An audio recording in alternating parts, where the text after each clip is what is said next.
Amém? Sejam todos bem-vindos. Estou um pouquinho nervosa, mas amém. Quando a gente estava conversando no nosso grupo familiar, Deus tinha me dado uma palavra, mas o tema era frutificação ainda. Aí eu falei, Deus, vai ter que mudar, né? Porque já mudou o tema. Aí Deus foi me colocando umas coisas no meu coração. Pode ser que dure 5 minutos, pode ser que dure mais. Vamos ver, né? Deus sabe. Amém? Vamos estar orando então. Pai, estamos aqui diante da sua presença. Queremos te agradecer, Deus, por mais um dia, Pai. Eu me coloco nas tuas mãos, Deus. Espírito Santo, que não seja eu, mas o Senhor através da minha vida. Que nós venhamos, Pai, entender da tua palavra e que nós venhamos sair daqui, Deus, não da mesma forma que nós entramos, Pai. Em nome de Jesus. Amém. Amém? Todos felizes aqui? Todos bem? Amém? Amém. Glória a Deus. Todos sabem do nosso tema para esse ano?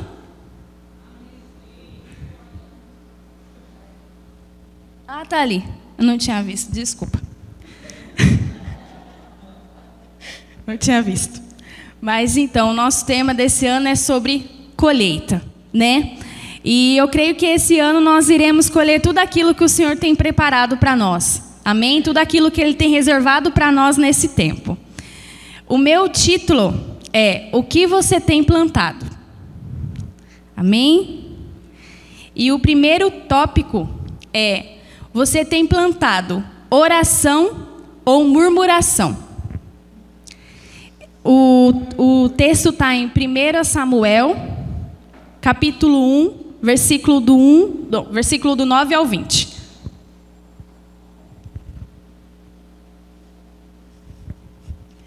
Certa vez, quando terminou de comer e beber em Siló, estando o sacerdote Eli sentado numa cadeira, junto à entrada do santuário do Senhor, Ana se levantou. E com a alma amargurada chorou muito e orou ao Senhor. E fez um voto dizendo: Ó Senhor dos exércitos, se tu deres atenção à humilhação de tua serva, te lembrares de mim e não te esqueceres de tua serva, mas lhe deres um filho, então eu o dedicarei ao Senhor por todos os dias de sua vida, e o seu cabelo e a sua barba nunca serão cortados. Enquanto ela continuava a orar diante do Senhor, Eli observava sua boca. Como Ana orava silenciosamente, seus lábios se mexiam, mas não se ouviam sua voz. Então Eli pensou que ela estivesse embriagada. E ele disse: Até quando você continuará embriagada? Abandone o vinho. Ana respondeu: Não se trata disso, meu senhor. Sou uma mulher muito angustiada, não bebi vinho nem bebida fermentada. Eu estava derramando minha alma diante do Senhor. Não julgues tua serva, uma mulher vadia. Estou orando aqui até agora por causa de minha grande angústia e tristeza.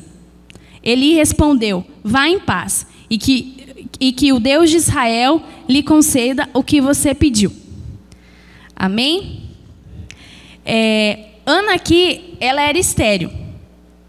E o desejo do coração dela é que ela pudesse ter um filho. Só que em vez de Ana reclamar ou murmurar, Ana foi e se prostrou aos pés do Senhor e orou a Deus para que esse desejo do coração dela se realizasse. Como que nós temos se portado diante das dificuldades? A gente tem orado a Deus ou a gente tem reclamado com Deus, murmurado? Pensado assim: ai Deus, só acontece comigo, isso é só eu que passo. A gente tem questionado o agir de Deus nas nossas vidas. Muitas vezes a gente não entende o que Deus está fazendo. Muitas vezes a gente acha que Deus está demorando, porque Deus nunca demora, Ele nunca chega atrasado, Ele sempre chega no tempo certo. Então, ao invés de nós reclamarmos ou questionarmos, nós devemos dobrar o nosso joelho e orar a Deus. Porque Deus está no controle da nossa vida e Deus sabe tudo aquilo que nós precisamos. Eu vou contar um testemunho rapidinho. Alguns já ouviram, outros não, a respeito da Alice, a minha filhinha. Eu tive uma gestação no começo bem tranquila, Mas aí no final eu comecei a ter uns probleminhas com a pressão. Eu estava com começo de pré-eclâmpsia.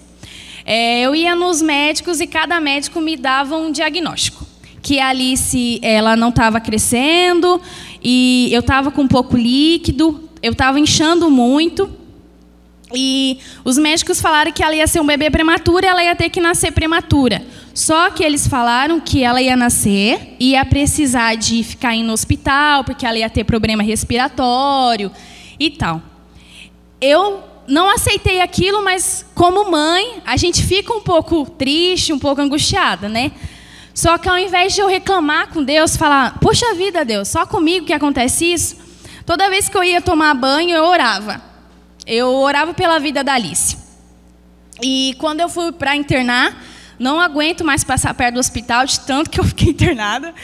Mas quando eu fui para internar para ter a Alice, a psicóloga foi conversar comigo e falou, mãe, ela vai precisar de oxigênio, porque ela vai nascer muito prematurinha, então ela vai ter que ficar na UTI, neonatal, porque ela vai precisar de oxigênio. Confesso que eu já tinha me conformado. Falei assim, não, acho que ela vai precisar de oxigênio mesmo, né? Mas eu orei para Deus para que isso não acontecesse, né? Que a Alice não precisasse disso. A Alice nasceu com 35 semanas e ela precisou ir para a UTI porque ela nasceu muito pequenininha. Ela era muito magrinha e ela precisava ir para ganhar peso, porque ela nasceu com menos de 2 quilos.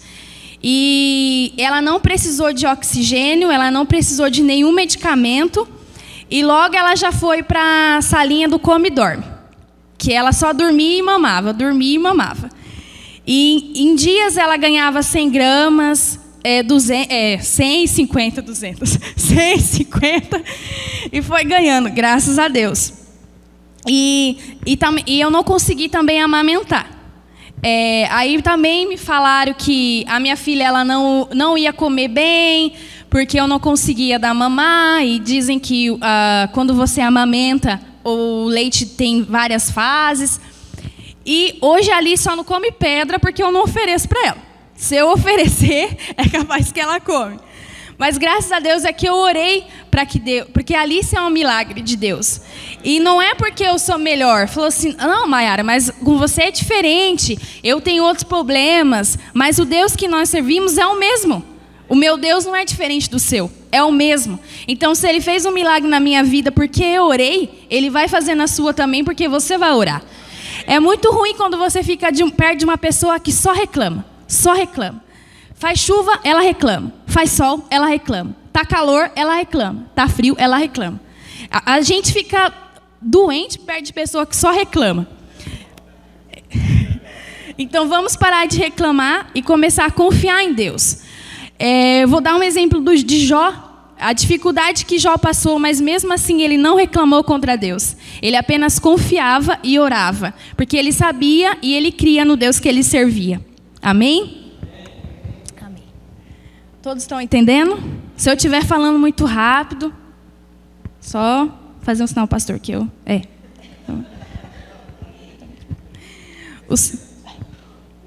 O segundo... Tomar um pouquinho de água.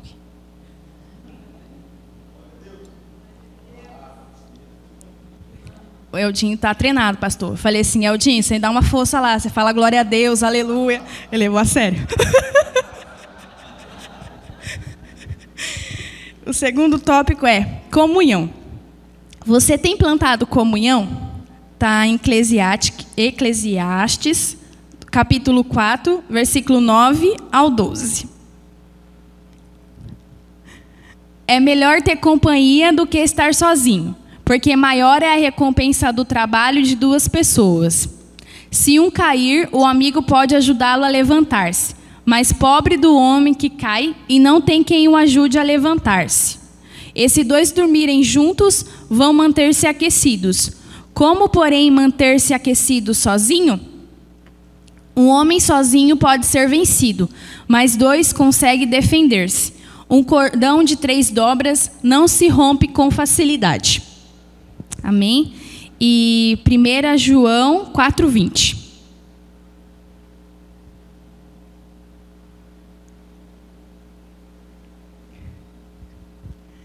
Se alguém afirmar, eu amo a Deus, mas odiar seu irmão, é mentiroso. Pois quem não ama seu irmão a quem vê, não pode amar a Deus a quem não vê.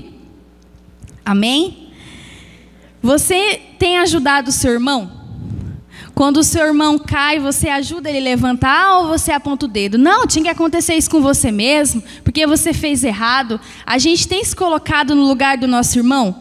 Aqui na nossa igreja nós somos uma família. A gente tem se doado pelo nosso irmão? A gente tem chorado com ele, tem se alegrado com ele? Porque muitas vezes quando o irmão está triste, não aqui, como o pastor Saulo diz, em outra igreja, a gente fica feliz.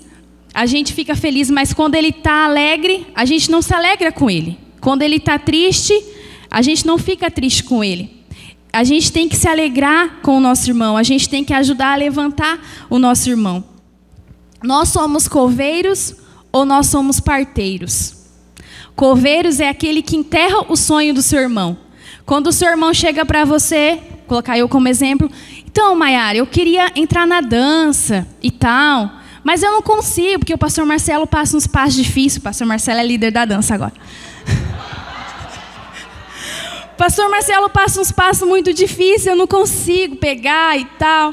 Aí, além de você falar, não, mas mantenha firme, fique firme, vai dar certo. Aí, ao invés disso, você fala assim, não, é verdade. Você não vai conseguir mesmo, porque ele passa uns passos difíceis mesmo, então se fosse você, eu nem entrava. Enterrou o irmão um pouquinho. Ah, então acho que eu vou entrar no louvor. Aí eu vou entrar no louvor porque eu gosto de cantar, então eu acho que a sua voz não é tão boa assim. Enterrou o irmão mais um pouquinho. Quando você vai ver, o irmão está nem respirando mais, matou o irmão espiritualmente. Ou você é parteiro. Quando o seu irmão, não, eu acho que eu vou tentar fazer um negócio, aí você anima ele. Não, legal, a gente está junto, vamos junto, eu te ajudo. A gente teve reunião do louvor essa semana e o pastor Marcelo, ele estava falando, e uma coisa que ele falou que me chamou a atenção é que a gente deve caminhar, mesmo que seja mancando, mas a gente nunca deve parar. Eu não sei porque ele usou esse exemplo, mas isso me chamou a atenção, de tudo que ele falou, e é verdade. Mesmo que seja devagarzinho, mesmo que seu irmão não consegue, que ele fala, não, Maiara, eu não consigo tocar um instrumento, não, eu não consigo dançar. Mas você tem que apoiar ele. Não, a gente vai ajudando, a gente vai devagarzinho, mas a gente não pode parar, porque a gente é uma família. Eu participo do grupo familiar e eu amo meu grupo familiar. Tanto de solteiros, dos jovens, que é o núcleo, como de casais. Só que o de casais a gente é liderado, e o núcleo a gente é líder. E no nosso grupo de casais, realmente nós somos uma família. Quando a gente está passando por algum problema, por alguma dificuldade, todos do nosso grupo se unem e nos ajudam. E isso é uma família para mim. E quem aqui não participa do grupo familiar, participem, gente, porque é uma bênção. O grupo familiar é uma bênção. Então, que nós venhamos ajudar o nosso irmão. Que nós não venhamos ser Caim, igual Caim. Né? Que ao invés de nós ajudarmos, nós enterramos o nosso irmão, matamos o nosso irmão. Se hoje estamos aqui, é porque alguém não desistiu de nós. É porque um irmão não desistiu de você. Se hoje a nossa igreja é o que ela é hoje, é porque os nossos pastores não desistiram das ovelhas, que somos nós, que somos nossos irmãos. Amém? Amém. O terceiro tópico. Fé. Romanos 10, versículo 17.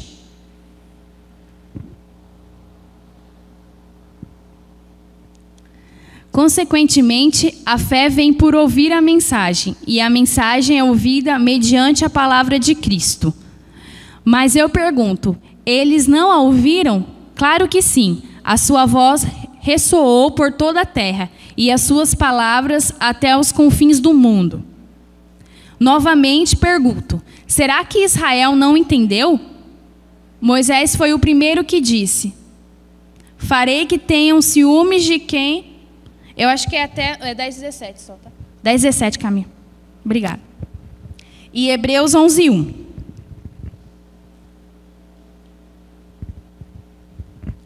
Ora, a fé é a certeza daquilo que esperamos e a prova das coisas que não vemos.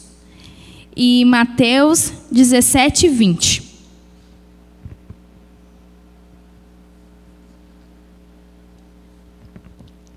Ele respondeu: porque a fé que vocês têm é pequena. Eu lhes asseguro que se vocês tiverem fé do tamanho de um grão de mostarda, poderão dizer a este monte: vá daqui para lá, e ele irá. Nada lhe será impossível. Amém. Você tem crido naquilo que Deus pode fazer na sua vida? Ou quando vem a dificuldade, você desiste na primeira dificuldade? A gente tem que, quando nós temos fé naquilo que Deus pode fazer, as coisas acontecem. Mas como eu falei, não de imediato, né? Nós temos que confiar em Deus, porque Deus age na hora certa, no tempo certo, e o tempo dele não é o nosso, mas o tempo dele é o tempo perfeito. Amém? Você, muitas vezes você pensa assim: ah, Mayara, mas a minha vida não está fácil, a minha família não é salva, o meu emprego não é tão bom assim. Mas você tem fé que Deus pode mudar a vida da sua família, que Deus pode mudar o seu emprego ou melhorar o seu emprego, que você tem fé que Deus pode te dar uma casa própria ou aquilo que deseja o seu coração? Quando nós temos fé, Deus age através da nossa fé. Mas nós temos que ter fé, não duvidar daquilo que Deus pode fazer, né? Porque Ele pode fazer. E Ele sempre pode fazer. Amém? Agora é o quarto tópico para encerrarmos. O quarto tópico é: então vamos colher? Marcos, capítulo 4, versículo 26 ao 34. Ele prosseguiu dizendo: o reino de Deus é semelhante a um homem que lança a semente sobre a terra. Noite e dia, quer ele durma, quer se levante, a semente germina e cresce, embora ele não saiba como. A terra por si própria produz o grão. Primeiro o talo, depois a espiga, e então o grão cheio na espiga. Logo que o grão fica maduro, o homem lhe passa a foice, porque chegou a colheita. Novamente ele disse: com que comparamos o reino de Deus? Que parábola usaremos para descrevê-lo? É como um grão de mostarda, que quando plantada é a menor semente de todas. No entanto, plantada ela cresce e se torna a maior de todas as hortaliças, com ramos tão grandes que as aves do céu podem abrigar-se à sua sombra. Com muitas parábolas semelhantes, Jesus lhe anunciava a palavra, tanto quanto podiam receber. Não lhes dizia nada sem usar alguma parábola. Quando, porém, estava a sós com os seus discípulos, explicava-lhes tudo. Amém. Então, se nós temos plantado tudo isso, se nós temos plantado em boa terra, se nós temos plantado oração, fé, comunhão com os nossos irmãos, nós iremos colher tudo aquilo que Deus tem para nós nesse tempo. Chegou a hora de nós colhermos. Esse é o ano que nós vamos colher. Amém? Que você venha colher tudo aquilo que Deus tem preparado, tanto para o seu ministério, como financeiramente. Tudo você vai colher conforme Deus deseja que você colha. Deus tem reservado bênçãos extraordinárias para as nossas vidas. Amém? Então que você esteja com o coração disposto, disponível para Deus. Porque através da sua vida, através da vida de vocês, Deus irá usar vocês. Vidas estão chegando para a nossa igreja. Amém? Daqui a pouco esse templo já está ficando pequeno. Daqui a pouco esse templo não cabe mais ninguém. De tantas pessoas que Deus está trazendo. Porque essas pessoas querem colher junto com nós. E nós devemos estar dispostos a ajudar essas pessoas. A amar essas pessoas. A cuidar dessas pessoas. Amém? Então, vamos colher. Amém? Amém.